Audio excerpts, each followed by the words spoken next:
Hello दोस्तों, English bite में आपका स्वागत है। दूसरा दिन यानी सेकंड डे। अंग्रेजी में शिष्टाचार, गुड मैनर इन इंग्लिश।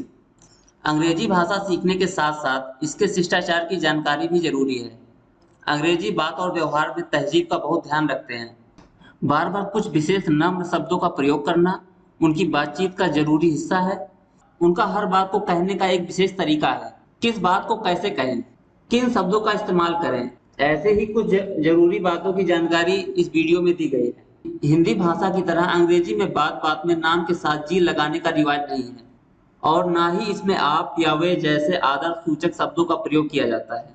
इनमें मैं के लिए हम कहने की प्रथा भी नहीं है। इसलिए कई हिंदी भाषी लोगों को यह कहते हुए सुना होगा कि अंग्रेजी रूखी भाषा है, क्योंकि इसमें अपनों से बड़ों से भी बातचीत करने के लिए तुम या यू शब्द का प्रयोग किया जाता है। लेकिन वास्तव में ऐसी बात नहीं है। हालांकि अंग्रेजी भाषा में आप और वे शब्द नहीं हैं, पर अंग्रेजी में बात बात पर शिष्टाचार जताने की प्रथा है। सच्ची या स्वाभाविक अंग्रेजी सीखने के लिए इस बात का हमेशा ध्यान रखें। अंग्रेजी के इन शब्दों को मन में दोहराएं। इन शब्दों में पूरी अंग्रेजी जात का शिष्टाचार समाया हुआ है।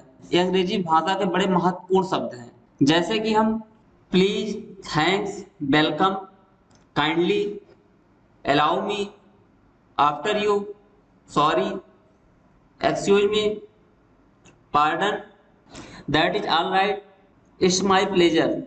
अंग्रेजी भाषा में शिष्टाचार के लिए इन शब्दों का यूज करते हैं। यदि आपको किसी से पेन लेना हो या एक गिलास पानी मांगना हो अथवा किसी से पूछना हो या फिर किसी को उत्तर में हाँ कहना हो, तो वाक्य में प्लीज शब्द का प्रयोग करना होगा। यदि आप केवल प्लीज कह देंगे तो भी चलेगा, परंतु यदि आप प्लीज या काइंडली आज समान अर्थ वाले शब्द का प्रयोग नहीं करते हैं तो आप अभद्र कहलाएंगे।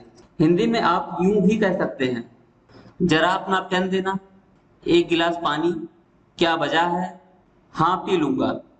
लेकिन हिंदी की तरह यदि आप अंग्रेजी में भी ऐसे वाक्य बोलेंगे तो कोई भी अंग्रेज पहचान लेगा कि आप असभ्य हैं या कोई विदेशी जो कि अपने शिष्टाचार से परिचित नहीं है। Give me your pen, give me a glass of water, what is the time, yes I will drink it. और यदि आप कहेंगे may I have your pen please, a glass of water please, time please या yes please, इससे आप सभ्य लगेंगे। यदि आप इन वाक्यों के इस प्रकार भी कहेंगे तो भी यह समझा जाएगा कि आप सभ्य हैं। May I borrow your pen please, give me a glass of water please, what is the time please. यदि किसी व्यक्ति ने आपका मामूली सा भी काम किया है, उदाहरण के लिए आपने टाइम पूछा या मकान का पता पूछा और उसने बता दिया, आपने तनिक सी बात पूछी और उसने बता दी, तो उसे थैंक यू कहना ना भूलिए। हाँ, आप थैंक्स भी कह सकते हैं। यदि आप अधिक एहसान प्रकट करना चाहें तो कह सकते हैं many many thanks to you. कोई आपसे कुछ लेने के लिए कहे और आप ना लेना चाहते हो तो आप हिंदी की तरह मत कहिए मैं और नहीं लेना चाहता, I don't want to take more, बल्कि संक्षेप में कहिए नो थैंक्स। आपने किसी का छोटा सा काम किया है और बदले में उसने आपको कहा थैंक यू, तो अंग्रेजी में बात यही खत्म नहीं होती। यदि आप थैंक्स सुनकर चुप रह जाएंगे तो आप अभद्र या घमंडी कहलाएंगे। इस पर आपको कहना पड़ेगा इट्स ऑल राइट, सब ठीक है, या नो मेंशन, कोई बात नहीं, या इट्स फाइन, सब ठीक है, या माई प्लेजर, इसमें मेरी खुशी है, या योर वेलकम, ऐसी तकलीफ फिर दें। इन 5 अभिव्यक्तियों में से आप स्वयं ही समझ सकते हैं कि पांचवी अभिव्यक्तियां सबसे अधिक नम्रता सूचक हैं। ऊपर की दोनों अभिव्यक्तियों भी बोलचाल में खूब प्रचलित हैं। यदि कोई आपसे कोई वस्तु मांगे और वह आप देना चाहते हो तो हिंदी में कहेंगे ले लीजिए, पर अंग्रेजी में यदि आपने कहा टेक इट तो अंग्रेजी में इसे शिष्टाचार नहीं माना जाएगा। इसके लिए आप कहेंगे yes you are welcome with great pleasure. यदि आप किसी की छोटी सी सेवा या सहायता करना चाहें, उसे कहने का अंग्रेजी में एक तरीका है। उदाहरण के लिए किसी महिला की गोद से बच्चा लेने या किसी वृद्ध का थैला उठाने की पेशकश करने के लिए यूं कहेंगे अलाउ मी या मे आई हेल्प यू। अर्थात मुझे अवसर दें, अर्थात क्या मैं आपकी सहायता कर सकता हूँ। किसी शोरूम या प्रदर्शनी में यदि आप सेल्समैन हैं या गाइड हैं तो विजिटर ग्राहकों को भी मे आई हेल्प यू कहकर अपनी ओर आकर्षित कर सकते हैं। कह देते हैं किसी महिला या वृद्ध को रास्ता देते समय आप कह देते हैं पहले आप, जबकि अंग्रेजी बातचीत में फर्स्ट यू नहीं कहेंगे, अंग्रेजी में कहेंगे आफ्टर यू। अंग्रेजी में बात बात पर खेद प्रकट करने का रिवाज है। हिंदी में हम खेद प्रकट करते हैं या क्षमा मांगते हैं पर तब जब हमसे वस्तुतः कोई बड़ी भूल हो जाए, जैसे हम किसी से समय लेकर फिर समय पर ना पहुंचे तो हम खेद प्रकट करते हैं, और समय लेकर उस दिन बिल्कुल ना पहुंचे तो आपने इस अपराध के लिए क्षमा मांगते हैं। पर अंग्रेजी में छोटी छोटी बातों में सॉरी या एक्सक्यूज मी या पार्डन आदि शब्दों का प्रयोग होता है। जैसे आपका किसी से हाथ छू जाए तो आपको झट कहना होगा सॉरी। दो आदमी रास्ते में खड़े खड़े बातें कर रहे हो और आपको बीच से गुजरना हो तो आप कहेंगे एक्सक्यूज मी। अंग्रेजी में शॉर्ट फॉर्म या शब्दों के संक्षिप्त रूप बहुत प्रचलित हैं। जैसे इट इज के लिए हम इस, यू आर के लिए योर का बातचीत में बहुत प्रयोग होता है। कुछ उदाहरण ये हैं, इनके प्रयोग से बातचीत में गति और सहजता आती है। एक्सक्यूज मी, इस तरह लोगों के बीच से उठकर आपको किसी काम से थोड़ी देर के लिए जाना तो आप बिना कुछ कहे नहीं उठेंगे बल्कि कहेंगे एक्सक्यूज मी। किसी व्यक्ति का ध्यान अपनी ओर आकर्षित करने के लिए एक्सक्यूज मी कहकर अपनी बात कह सकते हैं। कोई कमरे में बैठा है, आप उसके मकान पर उससे मिलने गए हैं तो बिना सूचना दिए या आज्ञा लिए आपको अंदर दाखिल नहीं होना चाहिए, बल्कि आप अंग्रेजी में इसे ऐसे बोलेंगे, मे आई कम इन प्लीज, क्या मैं अंदर आ सकता हूँ, क्या मैं अंदर आ सकता हूँ। और वह पलट कर कहेगा यस प्लीज कम इन, अवश्य, या विथ ग्रेट प्लेजर, खुशी से, या ऑफ कोर्स, अवश्य। ऐसी ही औपचारिकता और शिष्टाचार से पूर्ण अंग्रेजी भाषा अपने वाक्य बनाते समय इस भाषा की रीत को सदा याद रखना चाहिए। सम पोलाइट फ्रेजेस, शिष्टाचार के कुछ वाक्य। मैंने मिलने का समय दिया था परंतु मैं आ नहीं सका, मुझे माफ करें। आई am sorry I couldn't make it that day, मैं ठीक समय पर नहीं आ सका इसके लिए मैं माफी मांगता हूँ।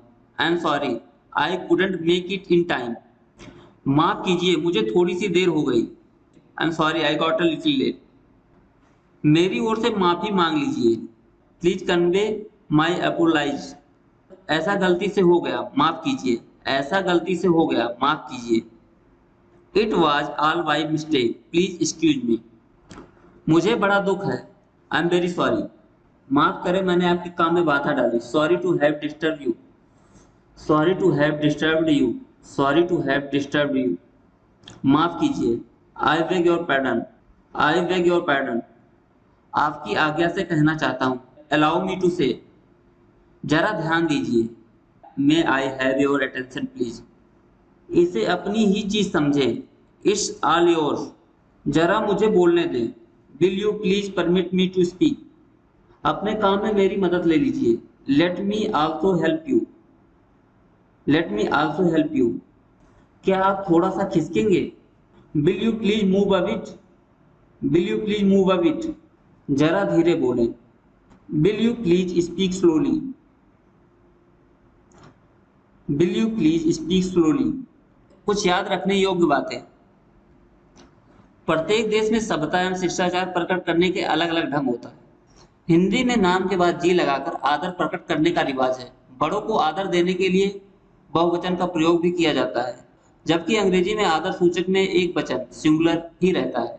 उदाहरण के लिए, श्री केदारनाथ जी आए हैं, mister Kedarnath has come. Hindi में मध्यम पुरुष में आदर प्रकट करने के लिए तुम की जगह आप का प्रयोग होता है, परंतु अंग्रेजी में तुम और आप दोनों के लिए यू का प्रयोग होता है। जैसे आप क्या चाहते हो, व्हाट डू यू वांट। इसी प्रकार हिंदी में अन्य पुरुष आदर की दृष्टि से वह के स्थान पर वे का प्रयोग होता है, जबकि अंग्रेजी में एक वचन का प्रयोग होता है। जैसे वे रात को आ सकते हैं, he may come at night, he may come at night. क्षमा मांगने के अर्थ में अंग्रेजी में कई शब्द हैं जिनका बातचीत में व्यवहार किया जाता है। इन शब्दों में वास्तविक अर्थों को यहाँ दिया जा रहा है। एक्सक्यूज, क्षमा करना या साधारण अर्थ में प्रयोग होता है मुझे माफ करें, प्लीज एक्सक्यूज मी। फॉरगिव, दंडित करने की भावना को सदा के लिए मन से निकाल देना, हृदय से क्षमा कर देना। जैसे गलती करना इंसान का काम है, उसे क्षमा करना परमात्मा का। To error is human, to forgive is divine. Pardon, अपराधी को मिले हुए दंड से मुक्त करना। मेरी गलती के लिए मुझे क्षमा करें। Please pardon me for my mistake. Mistake, mistake, mistake गलत समझना, गलती से मुझे आप डॉक्टर समझ रहे हैं। Don't mistake me for a doctor. Don't mistake me for a doctor. Sorry, मुझे खेद है, मुझे देर से आने का अफसोस है। I am sorry for being late. I am sorry for being late. आजकल साधारण बोलचाल में आई बेग योर पार्डन का हल्के फुल्के शिष्टाचार वाक्यों के रूप में आम प्रयोग होने लगा है। फोन पर जब आपको आवाज सुनाई नहीं देती तो आप कहते हैं आई बेग योर पार्डन या पार्डन, तो उसका यह आशय होता है कि आप तो ठीक बोल रहे हैं, पर मुझे सुनाई नहीं दे रहा है, कृपया दोबारा कहें। प्लीज रिपीट इट, या भी चलेगा, पर आपको मूल अर्थ का भी ज्ञान होना चाहिए। वी का अर्थ क्रिया या वर्ब से है। अपनी इंग्लिश को इम्प्रूव करने के लिए चैनल को सब्सक्राइब करना ना भूलें।